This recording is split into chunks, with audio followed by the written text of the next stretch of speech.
person is liable for wrongful damage. The lex Achilea.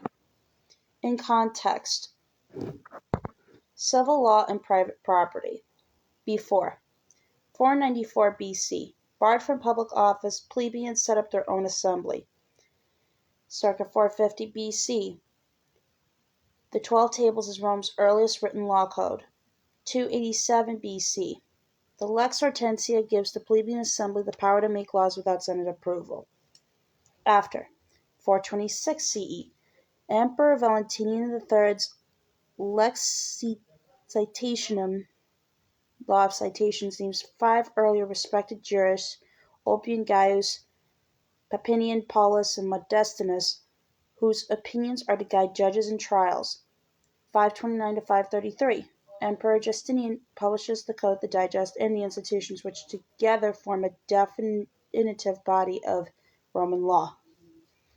The Lex Achilea was a Roman law that provided financial compensation for wrongful damage to property. Named after Achilles, the plebeian tribune, elected official of ordinary citizens who framed it, it was one of the first laws drawn up after the plebeian assembly was given the power to legislate without seeking approval from the Senate.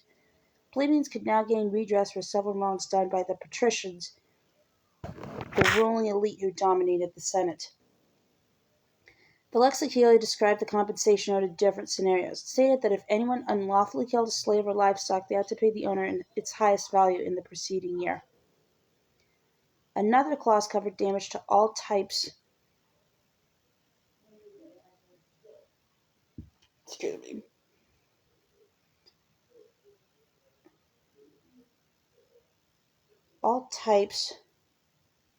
of property, requiring the cost of the damage to be assessed within 30 days and the appropriate sum paid. Later definition.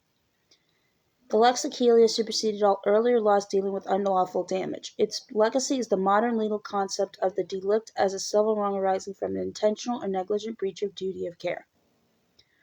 Roman laws were subject to interpretation, but the jurist Ulpian, circa 170 to 223 CE, later reiterated that unlawful damages that caused in a blameworthy fashion, thus including harm through negligence, but not as a result of accident. Ulpian was cited in Emperor Justinian's Digest 533 CE, preserving Lex Achillea's legacy for years to come. If a stone falls out of a cart and smashes something, the carter is liable to the Achillean action if he loaded the stones badly. Ulpian, Justinian's Digest 533 CE.